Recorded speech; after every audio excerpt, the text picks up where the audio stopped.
नमस्कार, आप देख रहे हैं इंडिया न्यूज यूपी उत्तराखंड। मैं हूं आपके साथ पराग गुप्ता। आज बात करेंगे माफिया अतीक के आर्थिक साम्राज्य की। दरअसल अतीक अहमद के माफिया बनने और पतन की कहानी बॉलीवुड थ्रिलर की तरह है। अतीक को गरीबी से नफरत थी और हाई स्कूल की परीक्षा में असफल होने के बाद उसने अपने तरीके से गरीबी से निपटने का फैसला लिया। उसने ट्रेनों से कोयला चुराकर अमीर बनने का शौक धीरे धीरे उसे माफिया बना दिया। जल्द ही अतीक अहमद रेलवे स्टैप के लिए सरकारी निविदा हासिल करने के लिए ठेकेदारों को धमकाने लगा और वसूली का खेल शुरू हो गया। इस दौरान अतीक अहमद अपने गैंग का विस्तार करने के साथ साथ जबरन सरकारी और विवादित जमीनों पर कब्जा करवाना चाहता था और ये उसने शुरू भी किया। और देखते ही देखते अतीक अहमद एक बड़े गैंग के साथ साथ भूमाफिया बन गया। राजनीतिक संरक्षण में गैंगवार की वारदात को अंजाम देकर अतीक अहमद बड़ा माफिया बना। इतना ही नहीं, प्रयागराज के करेली समेत कुछ इलाकों में माफिया अतीक अहमद मुस्लिम बस्ती बसाना चाहता था। बताया जा रहा है कि कुछ साल से पूरे इलाके की डेमोग्राफी बदलने के लिए जमीनों पर कब्जा भी करवा रहा था। इसके लिए भी लगातार उसके गुर्गे जमीनों पर कब्जा करने में जुटे थे। वो अपने ही शूटर्स को भी इन्हीं इलाकों में बसाना चाहता था ताकि उसका दबदबा बरकरार रहे।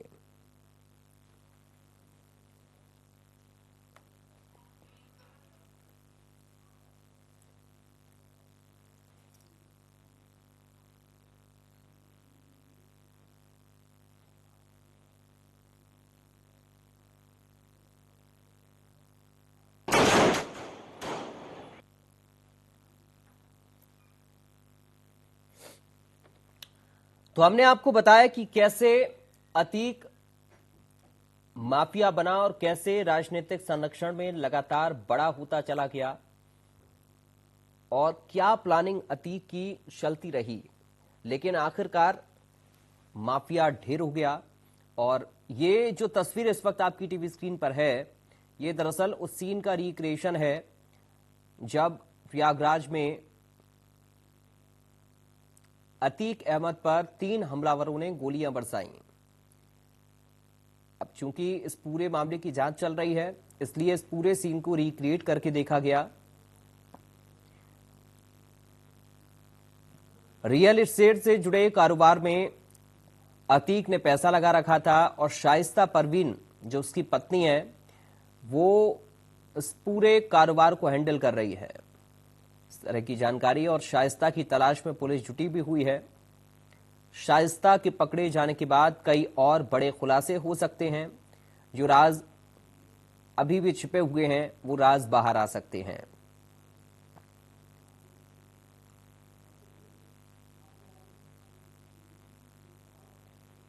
तो कैसे हजारों करोड़ की बेनामी संपत्ति अतीक के पास आई और कैसे वो अपराध की दुनिया में बहुत आगे तक बढ़ गया, आज हम इसी पर चर्चा करेंगे।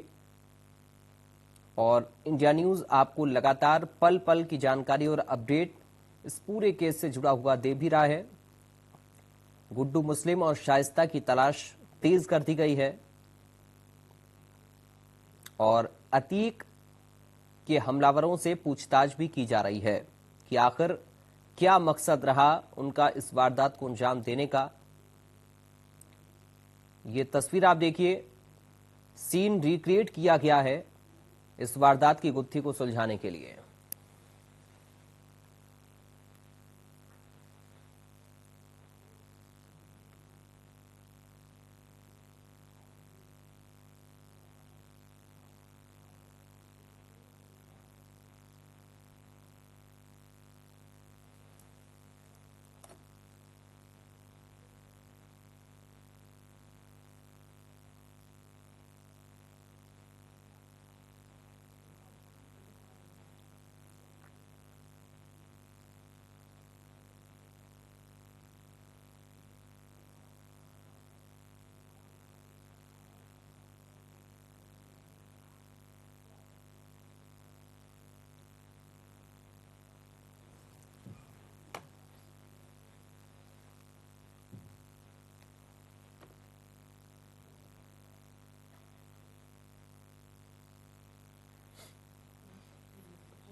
चलिए हमारे साथ कुछ खास मेहमान जुड़ गए हैं, सीधा आपका परिचय करा दें। बीजेपी से प्रवक्ता कृष्ण मोहन पांडे इस वक्त हमारे साथ हैं। कृष्ण मोहन जी, आपका स्वागत है। समाजवादी पार्टी से प्रवक्ता मनोज यादव इस वक्त हमारे साथ हैं। मनोज यादव जी, आपका स्वागत है। वरिष्ठ पत्रकार अरविंद जयतिलक हमारे साथ हैं। अरविंद जयतिलक जी, आपका स्वागत है। सबसे पहले कृष्ण मोहन जी, शुरुआत में आपके साथ ही कर रहा हूं। अभी चूंकि इस केस की जांच पड़ताल जैसे जैसे आगे बढ़ रही है, वैसे वैसे नई नई चीजें निकलकर सामने आ रही हैं। हम कल से लगातार इस बात को भी दिखा रहे हैं अपने प्रोग्राम में, कल भी हमने इस पर प्रोग्राम किया, आज भी हम कर रहे हैं कि कैसे अपने आर्थिक तौर पर कैसे खुद को मजबूत करने के लिए रियल एस्टेट में पैसा अतीक की ओर से लगाया गया और शाइस्ता इस पूरे कारोबार को देख रही थी। किस तरह की और आगे जांच पड़ताल चल रही है और कैसे इस पूरी वारदात के पीछे की जो कहानी है उसका पटाक्षेप करने के लिए कोशिश कर रहे हैं, जांच पड़ताल को आगे बढ़ा रहे हैं। कृष्ण मोहन जी, अभी तक जो कार्रवाई हुई है उसमें जो उसके सामाजिक अपराध रहे, समाज के जो हीनियस क्राइम रहे, उस पर कार्रवाई हुई। क्योंकि ये जो अपराध जितना भी ये सामाजिक अपराध अतीक करता था, उसके पीछे और कि अभी तक जो कभी कार्रवाई हुई है, इसके आगे अब ईओडब्ल्यू इकोनॉमिक ऑफेंस जो है किस स्तर का है, किन किन लोगों द्वारा उसे संचालित किया था, किन किन द्वारा ये इसमें पैसा लगता था और कौन लोग जो ये फिर धमकी की राजनीति, धमकी का व्यवसाय करके उत्तर प्रदेश और को धमका कर डरा उसे धन उगाही करते थे, उस धन को कैसे भी किया जाता था, ये बहुत ही जांच का विषय है। और चूंकि उत्तर प्रदेश सरकार इस पर लगी हुई है, जितना पैसा सकती है, जितने जो लोग भी इस अपराध में सम्मिलित है, उन सारे लोगों पर कार्रवाई होगी, किसी को बख्शा नहीं जाएगा। क्योंकि हमने अपने इस जांच का आधार और आगे तक बढ़ाया है। और देखिए, उत्तर प्रदेश के डीजीपी ने कहा भी है, डीजीपी जी कहा कि कल जो है एक और बड़ा खुलासा करेंगे। हो सकता है कि अबे ये और बड़े खुलासे हो, क्योंकि अतीक एक दिन में अतीक नहीं हुए थे। अतीक को बड़ा अतीक 2023 का अतीक बनाने में किसी विशेष का, कुछ लोगों का, कुछ विशेष संप्रदाय का, कुछ विशेष परिस्थितियों ने उसको बनाया था। उन सारे लोगों के नाम सामने आने चाहिए, उजागर होने चाहिए, जिन लोगों ने उसके आर्थिक अपराध में, सामाजिक अपराध में, राजनीतिक अपराध में और मैं कहूँ उसको इतना दुर्दांत बनाने में जिन जिन लोगों का था, उन सारे लोगों पर जांच होनी चाहिए, करनी चाहिए। चलिए मनोज यादव जी, राजनीतिक संरक्षण की वजह से अतीक बड़ा बना, लगातार ये बात सामने आ रही है। विधायक भी बना, एमपी भी बना और उसके बाद केस होने के बाद भी एक के बाद एक उसको जीत मिलती गई और वो अपराध की दुनिया में खुद को बादशाह बनाता गया, खुद को बादशाह कहता गया और लगातार जिस तरह का वो ताना वाना बुन रहा था आने वाले वक्त के लिए, वो वाकई खतरनाक था। अतीक का अंत तो हुआ, इस अंत के पीछे की कहानी क्या है इसकी जांच पड़ताल चल रही है, लेकिन इस संरक्षण के पीछे की कहानी क्या है इसको समझना भी बहुत जरूरी है। मनोज जी, देखिए, बादशाह वादशाह कोई नहीं बना, ये मीडिया इसको एज्यूम कर सकती, कह सकती है। लगातार इनका जीवन जेल की सलाखों के पीछे कटा है, सत्ता किसी की भी रही। जमानतें मिली हैं, बाहर आए हैं, महीने 2 महीने 4 महीने 6 महीने बाहर रहे हैं, इसके बाद फिर जेल जाना पड़ा है। मुख्तार अंसारी का नाम हम लोग चलो सबसे पहले लेते हैं, कितने सालों से जेल में बंद है। अतीक अहमद, जिसकी हत्या हो गई पुलिस कस्टडी में, वो कितने सालों से जेल में बंद है। उसका भाई कितने सालों से जेल में बंद था। और यह इनका टोटल जितना आपराधिक रिकॉर्ड आप बता रहे हैं, 40 साल 42 साल, इसमें आप पता करिए, आप अपने पत्रकारों से पता कराइए कितने साल ये जेल में रहे और कितने साल ये खुले आसमान के नीचे सांस ले पाए। कोई भी राजनीतिक दल किसी को समर्थन नहीं देता है, अगर देता है तो वहां पे आप देखिए कि बिना किसी राजनीतिक पोस्ट के, ना विधायक न सांसद बने होने के बावजूद भी ब्रजेश सिंह को Y+CD की सुरक्षा, जेल में नहीं है, 100 से ऊपर मुकदमे थे, बेल है और बनारस की शहर में और बनारस में साम्राज्य स्थापित किया, Y+CD सुरक्षा है। सरकार से आप सवाल पूछिए, ये कैसे? हाउ कैन मनोज यादव जी, सवाल तो हम सरकार से पूछ भी रहे हैं, लेकिन जब आप ये कंपैरिजन करते हैं ना, दिक्कत वहां पे खड़ी होती है। आप सवाल उठाइए, उस पर किसी को कोई आपत्ति नहीं है, लेकिन आप जो सवालों से बचने की कोशिश करते हैं ना, वो सबको दिखता है। खैर, मैं थोड़ा सा आगे बढ़ते हुए अरविंद जी के पास जा रहा हूँ। अब अरविंद जी इसको बेहतर तरीके से समझा पाएंगे और बता पाएंगे। तो जेल में है, जिनसे कंपैरिजन कर रहे हो वो सब जेल में है, तो सर लोग इस दुनिया से अच्छा मुझे बताइए, चलिए जेल में है, आपराधिक मामले होते हुए भी टिकट क्यों? किसको? अतीक अहमद को। अच्छा, वो कितने साल पहले टिकट मिला था उनको समाजवादी पार्टी से? सर मैं ये कह रहा हूं कि क्यों संरक्षण मिलता रहा, क्यों पार्टी से नहीं निकाला, क्यों पार्टी टिकट देती रही, क्यों जितवाती रही? अब आप और मैं सिर्फ सुनिए सर, मैं एक तरफा बात नहीं करता हूं, इसलिए आप भी एक तरफा बात मत करिए। मैं सिर्फ समाजवादी पार्टी की बात नहीं कर रहा हूं, मैं उन तमाम लोगों की बात कर रहा हूं जिनके ऊपर मुकदमे हैं। कब से? मैं अरविंद जी के पास आगे चलता हूं थोड़ा सा और। अरविंद जी, आप देखिए मेरे सवालों से बच रहे हैं, इसलिए बच रहे हैं, मैं सत्य बोल रहा हूं, आप बचने का प्रयास ठीक है सर, आप सत्य बोल रहे हैं, लेकिन मैं भी झूठ नहीं बोल रहा हूं। अरविंद जी, अरविंद जी कि ब्रजेश सिंह को वाइस प्लस सुरक्षा क्यों? मैंने कब मना किया आपको सवाल उठाने से सर? मनोज यादव जी, जब ये एक तरफा आप बात करते हैं ना, तब गलत होता है। जब आप एक तरफा बात करते हैं तब ठीक नहीं है, जनता सब देख रही है। अरविंद जी, अरविंद जी जी कैसे देख रहे हैं सर? दोनों प्रवक्ताओं को आपने सुना, इसके साथ ही क्या राजनीतिक संरक्षण नहीं मिला? क्या बिना राजनीतिक संरक्षण के यहां तक पहुंचना मुमकिन था अतीक के लिए? बिल्कुल आप सही करें। देखिए, सच्चाई बाल की तरह होती है, आप जितना दबाएंगे उतना ही उछलेगी। कोई भी सियासी दल जो है अपना बचाव करता है, और मुझे लगता है कि जो लोग अपराधियों के बचाव के लिए नए नए तर्क गढ़ते हैं, या कुल मिलाकर के देश की प्रदेश की जनता उसे अच्छी तरह समझती है। ये हर एक व्यक्ति को मालूम है कि सत्ता पोषित माफिया नेटवर्क जो है उत्तर प्रदेश ही नहीं पूरे देश की रवायत बन चुकी है। और आप जो लोग दूध का धुला साबित होने की कोशिश करते हैं, एडीआर की रिपोर्ट को उठा करके देख लीजिए। इसी बार जो है 403 विधायक जो चुन करके आए हैं, उसमें 43% जो आपराधिक गतिविधियों में लिप्त रहे जिन पर आरोप है, उनमें समाजवादी पार्टी के हैं, 35% भाजपा के हैं, और लगभग जो है आपके 63% जो है आरएलडी के हैं।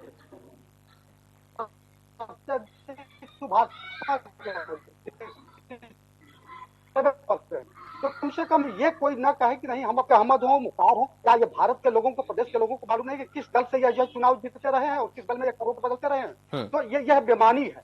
यह कहना दूसरे के ऊपर ठेल देना कि नहीं जो है, देखिए नैतिकता के ऊंचा दर्शों का परखा जाना हमेशा जारी रहता है, लेकिन अगर आप जो है उसमें मैं जवाब दूंगा।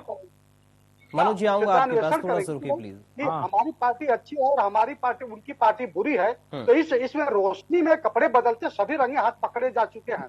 तो कृपया इस तरह का नहीं बात करिए, ये सोल्यूशन निकालिए कि भविष्य में ऐसे अपराधियों को, ऐसे गतिविधियों में लिप्त लोगों को जो है कम से कम कोई भी राजनीतिक दल न जी। ठीक है, मनोज जी एक जवाब देना चाह रहे हैं, उसके बाद मैं कृष्ण मोहन जी आपके पास आ रहा हूं। मनोज जी बोलिए। देखिए, मैं स्पष्ट बताता चलूं, समाजवादी पार्टी अपने किसी फैसले से अपने आप को दूर नहीं कर रही है। हमारी पार्टी से सांसद और विधायक थे, ये मेरे कहने से नहीं है, इग्नोर हो जाएगा कि वो नहीं थे। तो थे, इस बात में कौन सा झूठ है? वो तो संवैधानिक दायरे में थे। और जिस दिन लोकसभा का और विधानसभा का सत्र शुरू होगा, यही बीजेपी के जो विधानसभा के और लोकसभा के अध्यक्ष है, वो मौन भी धारण करेंगे। ये बात भी किसी से नहीं छुपी हुई है। इसलिए मैं ये नहीं कहना चाह रहा, मैं ये कह रहा हूं कि जो चला गया वो चला गया। अब बात तो उस पे होगी जो माफिया है और सत्ता को क्यों भोग रहा है, उस पर अगर सवाल उठाना जुर्म है तो जय तिलक जी आपको मैं प्रणाम करता हूं, आपकी पत्रकारिता को भी प्रणाम करता हूं कि मैं अगर एक जो बचे हुए माफियाओं पे सवाल उठा रहा हूं तो मैं अपने आप को सफेद पोस्ट बताने की कोशिश कर रहा हूं। गजब का तर्क है, गजब का तर्क है भैया। Y+3 की सुरक्षा, वो भी माफिया को, वो भी जमानत पे। तब तो फिर आप भूल गए, प्रधानमंत्री की कॉन्स्टिट्यूंसी है बनारस, ब्रजेश सिंह की पत्नी चुनाव जीत जाती है निर्दल एमएलसी का। हारता कौन है? समाजवादी पार्टी नहीं, बसपा नहीं, कांग्रेस नहीं, बीजेपी हारती है। कल्पना करके देख सकते हैं कि एक प्रधानमंत्री से बड़ा कौन है, मुख्यमंत्री से बड़ा कौन है। कल्पना यहां करिए, चर्चा यहां करिए, तब आपको आने वाले माफियाओं के बारे में, उनके खात्मे की चर्चा होगी। जो चला गया सो चला गया, अब उसकी क्या बात करना। सांप निकल गया, लाठी पीटने से कोई मतलब नहीं। अतीक अहमद को जहां इस दुनिया से जाना था वो चले गए, दोबारा अतीक अहमद नहीं आएंगे। कृष्ण मोहन पांडे जी, लगातार मुख्य विपक्षी दल उत्तर प्रदेश का समाजवादी पार्टी आप लोगों पर यह आरोप लगाते रहे कि आप लोग चुन चुन कर कार्रवाई कर रहे हैं। आप लोग एक लिस्ट क्यों नहीं बनाते हैं कि कौन कौन अपराधी है उत्तर प्रदेश के अंदर? अपने मित्र को, मैं अपने समाजवादी मित्र को बता दूं कि ये जिस व्यक्ति का बार बार नाम ले रहे हैं, परसों उत्तर प्रदेश की पुलिस ने एक लिस्ट जारी की है कि कौन कौन लोग टॉप 10 की लिस्ट में अपराधी है, जिसमें ब्रजेश सिंह से लेकर वो सारे लोग हैं जिनका आप नाम लेते हैं। हम उस पर कार्रवाई करने जा रहे हैं। हम किसी पे किसी अपराधी पे भेदभाव करने में कार्रवाई नहीं करते। हमने लिस्ट जारी किया है, जोन वाइज लिस्ट जारी किया है, सीख ना जोन में कौन अपराधी है और उस पे कार्रवाई क्या होने जा रही है। हम किसी को छप्पर की मनोज जी एक मिनट सर, एक करके प्लीज। और व्यक्ति कार्रवाई नहीं करते। भारतीय जनता पार्टी अपराध से जीरो टॉलरेंस रखती है और उस पर काम भी करती है। हम सिर्फ कहते नहीं है, अपराधियों को प्रोत्साहित नहीं करते हैं, अपराधियों को मुख्यमंत्री के साथ घूमने का अवसर नहीं देते हैं। एक जवाब ले लो, जवाब ले लो। मनोज जी आऊंगा प्लीज सर, बीच में नहीं। मुख्यमंत्री के साथ घूमता है, जवाब ले लो मुझसे। हाई कोर्ट के सरकार में FIR होती है और सुप्रीम कोर्ट में गिरफ्तारी होती है। आप क्या बात करेंगे? आप अपराधियों के साथ Bharatiya Janata party zero tolerance की नीति रखती है और उत्तर प्रदेश के विकास में कोई भी व्यक्ति यदि बाधा कोई अडालता है तो कार्रवाई होगी। एक संविधान के दायरे में रहते हुए जो भी कार्रवाई होगी हम उसको करने को तैयार हैं, क्योंकि अपराधियों और अपराध दोनों से भारतीय जनता पार्टी इस उत्तर प्रदेश को मुक्ति दिलाना चाहती है, जो हम करके रहेंगे। मनोज यादव जी बहुत संक्षेप में छोटा एक रिएक्शन। देखिए, हमारे मुख्यमंत्री के अगल बगल दाएं बाएं कोई माफिया नहीं खड़ा होता। ना हमारे मुख्यमंत्री बनारस की जेल में 3 घंटे किसी माफिया से मिलने जाते हैं। स्पष्ट बात बता दूं, अगर किसी माफिया के परिवार का व्यक्ति हमारी पार्टी से विधायक है तो उसका आपराधिक रिकॉर्ड देख लो, वो क्या है, उस पर कितने मुकदमे हैं, तब हमसे आप बात आरोप लगाओ। आज की समाजवादी पार्टी और पुरानी समाजवादी पार्टी में इसी बात का डिफरेंट है। हम तो नए पैटर्न पे आ गए, आप पुराने से पुराने पैटर्न पे चले गए। माफियाओं को बचाना, माफियाओं को बढ़ाना, माफियाओं को गुजरात की जेल से लेके उत्तर प्रदेश की पूरी बेल आउट तक सारी व्यवस्था करना, उनको फेस टाइम पे उनकी बात मंत्रियों से कराना, उनकी वसूली करवाना, उनकी हत्या करवाना, उनसे डकैती डलवाना, ये सब बीजेपी को काम आता है। चलिए, समाजवादी स्वीकार तो किया आपने कम से कम सर, मनोज जी स्वीकार कर लिया, यही बड़ी बात है। हमारे साथ पूर्व IPS इस वक्त KND द्विवेदी जी जुड़ गए हैं। KND द्विवेदी जी आपका स्वागत है। सिंह का नाम नहीं सुना एंकर महोदय जी? एंकर महोदय, हमने आपके मुंह से ब्रजेश सिंह का नाम नहीं सुना अभी कि कब कार्रवाई होगी। सर मैंने तो और भी अपराधियों का नाम नहीं लिया है, मैंने तो सवाल पूछा। सिंह का लो, मैंने तो सवाल पूछा सर। ब्रजेश सिंह है। अगर आपको डिबेट करने में दिक्कत है तो आप मुझे बताइए। आपको मेरे ऊपर आरोप लगाने में मजा आ रहा है तो आप लगाइए, मेरे ऊपर कोई फर्क नहीं पड़ेगा। लेकिन आप जो एक तरफा बात कर रहे हैं ना सर, वो जनता देख रही है और इस पैनल पे बैठे हर एक दर्शक जो हमारे साथ गेस्ट है वो भी देख रहे हैं। चलिए, अब सर सारा मौका आप ही को नहीं दूंगा ना, और भी लोग हैं हमारे साथ। Please Manoj ji, please. कह रहे हैं कि हम डरने का प्रयास कर रहे हैं। मनोज जी, डरते नहीं है। मनोज जी चलिए, आपने स्वीकार कर लिया, यही बड़ी बात है सर। मनोज यादव जी, आपने स्वीकार कर लिया कि पुरानी समाजवादी पार्टी क्या थी, वो वही बड़ी बात है। तो उस वक्त सभी पार्टियों में माफिया थे। चलिए, मैं कब मना कर रहा हूं सर? मैंने तो ये कहा कि आपने स्वीकार किया कि पुरानी समाजवादी पार्टी क्या थी, वही बहुत है। स्वीकारता मैं नहीं कर सकता। चलिए, मैं स्वीकार करूंगा, इतनी क्षमता है मुझे। ठीक है सर, आपने स्वीकार किया ना, मैं तो कह रहा हूँ अच्छी बात है सर। मैं माफियों से जाके जेल में मिलूं, तो मैं तो कह रहा हूँ मनोज यादव जी, अच्छी बात है कि आपने बता दिया, आपने खुद अपने मुंह से स्वीकार किया कि आपकी पार्टी क्या थी और आपने कैसे अपराधियों को टिकट दिया। चलिए, मुख्यमंत्री गुंडा हो। चलिए, और भी लोग हैं सर मेरे साथ, मुख्यमंत्री गुंडा हो, और भी लोग हैं सर। उस पार्टी से क्या हम बात करें? मुख्यमंत्री जिसका गुंडा हो उसके बारे में हमसे क्या बात करेंगे? मुख्यमंत्री पे हत्या का प्रयास, दंगा, बलात्कार, लोगों को मारना, सब चीज के तो मुकदमे थे। चंदा चोर, भगवान के चंदा चोर वाले भी हैं। मनोज यादव जी एक मिनट सर, प्लीज प्लीज, ऐसे नहीं चलेगा। प्लीज शांत हो जाइए सभी लोग, प्लीज शांत हो जाइए, शांत हो जाइए। मनोज यादव जी एक मिनट, कृष्णमोहन पांडे जी एक मिनट सर, एक मिनट प्लीज शांत हो जाइए सर, ऐसे ये डिबेट की गरिमा नहीं होती है। मनोज यादव जी, अगर आप आरोप लगा रहे हैं मुख्यमंत्री या किसी भी मंत्री के ऊपर, किसी विधायक के ऊपर या बीजेपी के किसी भी नेता के ऊपर, तो आप जाइए ना सर, कोर्ट जाइए, आप लोगों के लिए कोर्ट का रास्ता खुला हुआ है अगर सरकार नहीं सुन रही है। भाषा बोलने आप लोग टीवी डिबेट पर बैठकर बात तो बहुत करते हैं, लेकिन कोर्ट जाने की हिम्मत आप लोगों की नहीं होती, हकीकत यही है। चलिए के.एन.डी. द्विवेदी जी द्विवेदी जी आपका बहुत स्वागत है सर। मनोज जी आऊंगा सर, थोड़ा सा वक्त दीजिए। द्विवेदी जी आपका स्वागत है सर। नहीं पूछो कि हम लोग कोर्ट के पास जाएं, मीडिया ट्रायल नहीं होगा, के.एन.डी. द्विवेदी जी ट्रायल नहीं होगा। आपको आवाज मिल रही है सर मेरी? जी हाँ, मिल रही है सर। आप देख रहे हैं कि कैसे अपराधियों को राजनीतिक संरक्षण मिलता है और उनकी पैरवी टीवी डिबेट में बैठकर की जाती है। आपने तो सर सर्विस दी है, कैसे आप देख रहे हैं कि कैसे अपराधी बड़े हो जाते हैं? क्या ये संभव है बिना राजनीतिक संरक्षण के? देखिए, अपराध तो अपनी जगह पर होता रहता है, वो चाहे राजनीतिक संरक्षण मिले अथवा नहीं मिले, लेकिन इतनी जरूर सही बात है कि राजनीतिक संरक्षण जब मिलने लगता है तो वो अपराधी एक मोहल्ले के अपराधी से बढ़ते बढ़ते शहर का अपराधी, और शहर का अपराधी से बढ़ते बढ़ते वो पूरे प्रांत का अपराधी बन जाता है। ये राजनीतिक संरक्षण से ही संभव है।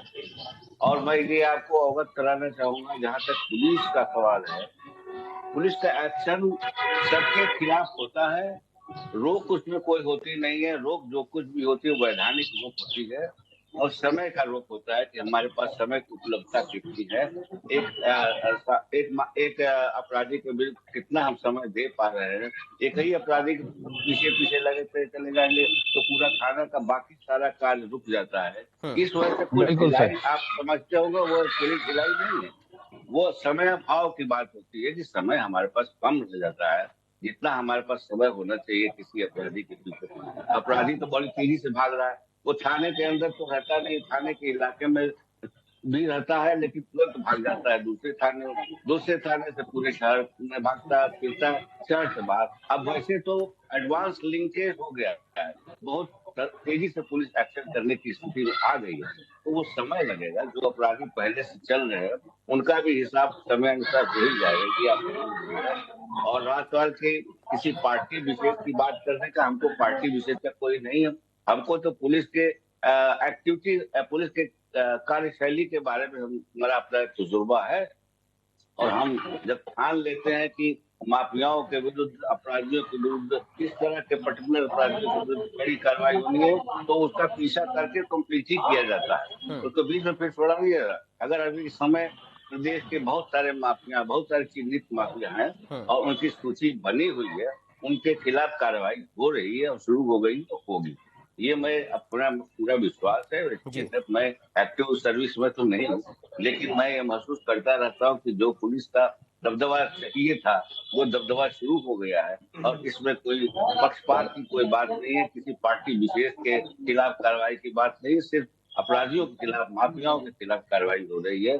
अब उससे कोई पार्टी लिप्त हो जाए, अपने आप उसमें कूद जाए, उस अपराधी के साथ में स्टेज पर उसके साथ पहुंच जाए, कचहरी में बेल कराने पहुंच जाए, तो चिन्हित हो ही जाएगा, फला पार्टी का ये सपोर्ट पा रहा है। तो उस तरह का चिन्हित होने से हर एक को बचना चाहिए। मैं सभी लोगों को राय यही दूंगा, लेकिन जब पुलिस को अपनी कार्रवाई करने दीजिए, उसमें किसी को भी पार्टी लाइन पर कोई जी ठीक है सर। अरविंद जी बहुत संक्षेप में फाइनल रिएक्शन, उसके बाद मनोज जी और पांडे जी आपके पास में आ रहा हूं। अरविंद जी, अपराधी तो अपराधी है, लेकिन एक सवाल और मनोज जी लगातार इस बात को उठा रहे हैं कि पक्षपात किया जा रहा है, कार्रवाई देखकर की जा रही है, इसको आप कैसे देख रहे हैं? देखिए, मैं आदरणीय द्विवेदी जी के बात को आगे बढ़ाऊंगा। देखिए, जो अपराधी होते हैं कैंसर की तरह होते हैं, और कैंसर को खत्म करने के लिए उसके कीड़े को मारना जरूरी होता है। दूसरी महत्वपूर्ण चीज की मैं मनोज जी विद्वान प्रवक्ता हूँ, निवेदन करूंगा कि किसी भी पार्टी के शीर्ष नेता को, चाहे मुख्यमंत्री हो चाहे विपक्ष का नेता हो, अब शब्दों से नवाजने से बचे। इससे न सिर्फ जो है पार्टी की असहज स्थिति होती है, बल्कि पार्टी प्रवक्ताओं की, चाहे भाजपा के हो, सपा के हो, बसपा के हो, उनकी सहायता स्वीकार्यता जो है कहीं ना कहीं जो है संदेह के घेरे में आती है। और जो है मुझे लगता है कि वो जो तार्किक जो बात भी रखी जाती है, उसमें भी जो है कहीं ना कहीं जो है कमी आ जाती है। पहली चीज यह कि आप कोई डिबेट की गरिमा को जरूर बना रखें। मनोज जी ने कहा कि मैं सभी बातों की बात कहता हूँ। हम लोग किसी राजनीतिक फूटे से नहीं बचे हैं, किसी पार्टी के आज 50 साल की उम्र में दरवाजे पर, चौखट पर कभी पैर रखे हैं। 3-3 राज्यों के मुख्यमंत्रियों से पुरस्कार लेने से मैं मना कर चुका हूँ। तो कृपया हम लोगों की किसी विचारधारा के फूटे में न बांटे। हाँ, देर सवेर जो कोई भी अपराधी है प्रकृति सबके साथ न्याय करती है। मुझे लगता है कि पुलिस को अपना काम करने देना चाहिए। ठीक है। इस प्रदेश और इस देश में जो है तमाम आतंकियों के और जो अपराधियों के कारण जो स्थिति बनी है उसका काफी खामियाजा भुगत चुका है। तो कम से कम आज की तारीख में राजनीतिक सूचना का पालन सभी राजनीतिक दल करें और किसी भी अपराधी के पैरोकारी न करें। अब जो भी राजनीतिक दल या उसके प्रवक्ता या जो कोई भी हो, अगर आतंकियों के साथ या जो है अपराधियों के साथ कंधा जोड़ेगा तो मान के चलिए कि देश की जनता, प्रदेश की जनता माफ नहीं करेगी, सत्ता से भी उखाड़ फेंकेगी और वो रसातल में पार्टी को जाते देर नहीं लगी। इस बात का जरूर ध्यान रखते हैं क्योंकि मौजूदा जो है जो पीढ़ी है वो कहीं ना कहीं जो है राष्ट्र को आगे बढ़ते हुए देखना चाहते हैं। किसी राजनीतिक दल को प्रति उसकी जो है बधाई जो है स्वीकार्यता नहीं है, इसको जरूर ध्यान में रखिए। मनोज यादव जी, बस संक्षिप्त में एक फाइनल उत्तर सर। देखिए ये जो राष्ट्रीय वाला भाषण है वो बहुत जबरदस्त है, तभी तो भारतीयता खत्म हो गई है, हिंदुत्व आ गया। आज कोई ये नहीं कहता है कि मैं भारतीय हूं या मैं इंडियन हूं। अब तो ये कहा जाता है ना, डिफरेंशिएट किया जाता है कि मैं हिंदू हूं और अमुक फलाना ये है। बात तो इसकी चल रही, प्रचार प्रसार इसका चल रहा है। हमें आप टीवी पे ज्ञान दे सकते हैं क्योंकि हम समाजवादी लोग हैं, हम सबकी सुनते हैं। हम किसी पे जबान पे ताला लगाना नहीं पसंद करते हैं। लोकतंत्र का यही तकाजा भी कहता है। मैं एक स्पष्ट बात कहता चलूं, समाजवादी पार्टी का अपराधियों से कोई लेना देना नहीं। जिन विधायकों सांसदों पे आपराधिक मुकदमे हैं वो विचाराधीन है कोर्टों में, वो हमारी पार्टी में है तो कोई पार्टी अछूती भी नहीं है इस पूरे देश में। हमारे कम होंगे, लोगों के ज्यादा हैं, तो उस पर मैं बहस नहीं करना चाहता जहां आपको मेरा है। मैंने एक सिंपल सा सवाल पूछा, जो अभी लिस्ट 64 लोगों की जारी हुई है, उस 64 लोगों में लगभग 50% से ज्यादा अगर किसी जाति के अपराधी हैं तो वो मुख्यमंत्री को मैच करते हैं, जो मुख्यमंत्री की जाति है, और उन पे आज तक कोई कार्रवाई नहीं हुई। हमारे एक बाराबंकी में कहावत है, छप्पर की थुनिया। इन 6 सालों में ब्रजेश सिंह की छप्पर की थुनिया न गिरी और तमाम सारे विपक्ष के नेताओं के जिनको माफिया दर्ज कराया गया उनकी पूरी हवेलियां गिर गई। कृष्ण मोहन पांडे जी, न्याय है भैया? कौन सा न्याय है? इस न्याय की परिभाषा हमको अगर परिभाषित कर दे तो मेरा भी ज्ञानवर्धन हो जाएगा। चलिए पांडे जी, बस संक्षेप में फाइनल उत्तर मनोज जी ने जो सवाल दागे उस पर। देखिए क्या है, मनोज जी बहुत ही अच्छे ढंग से इन्होंने स्वीकार कर लिया कि वो समाजवादी पार्टी अपराधियों की, दंगाइयों की, भ्रष्टाचारियों की और आतंकियों को साथ देने वाली पार्टी है। जो आगे अगर बात करेंगे तो फिर उल्टी बात करेंगे। उत्तर प्रदेश में भ्रष्टाचार के मैं सीधा मुख्यमंत्री पे अटैक करूंगा, गृह मंत्री पे अटैक करूंगा। दूसरी बात, टीवी पे देखिए क्या अपराधियों की पार्टी है। इन्होंने कहा कि जो प्रधानमंत्री को छोड़ के सारे तुम्हारे नेताओं को कोर्ट ने घसीटा है। आपको सबने जाके कोर्टों में माफी मांगी है। समाजवादी पार्टी को मनोज जी, अब जवाब तो ले लीजिए सर। मंत्री हो चाहे मुख्यमंत्री रहे हो, सब उठा के इतिहास देख लो, सबने कोर्ट में जाके हाथ जोड़ के माफी मांगी है कि हमने ये नहीं किया है, हमको माफ कर दो। पांडे जी, थोड़ा झूठ बोलने से पहले सोचा करो कि दंगाई राजनीतिक दल में समाजवादी पार्टी को आज तक अदालत में कभी इस तरह विवश किया कि हम जाके माफी मांगे कोर्ट में। हमने कोई ऐसा कृत्य नहीं किया, हमने कभी ऐसा कृत्य नहीं किया। आपके मंत्री को गैर संवैधानिक काम करने के। चलिए बहुत शुक्रिया, आज वक्त इतनी इजाजत दे रहा है चर्चा के लिए, आज समय इतनी इजाजत दे रहा है। बहुत शुक्रिया आप चारों खास मेहमानों का हमारे साथ आज की चर्चा का हिस्सा बनने के लिए। तो लगातार अतीक से जुड़े जो भी पहलू हैं उन पर जांच चल रही है और इस वारदात के पीछे की आखिर वजह क्या थी उस पर भी जांच चल रही है। साम्राज्य कहां तक अतीक का फैला हुआ, गुरुग्राम में कई ऐसी रियल एस्टेट कंपनियां जहां पर अतीक ने पैसा लगाया, शाइस्ता इस पूरे जो ग्रुप है उसको हैंडल कर रही थी, पूरा उसका जो साम्राज्य उसको चला रही थी। शाइस्ता की भी तलाश की जा रही है, देखना होगा कितनी जल्दी पुलिस पकड़ पाती है और क्या और राजपाश हो पाते हैं। फिलहाल दीजिए इजाजत, नमस्कार।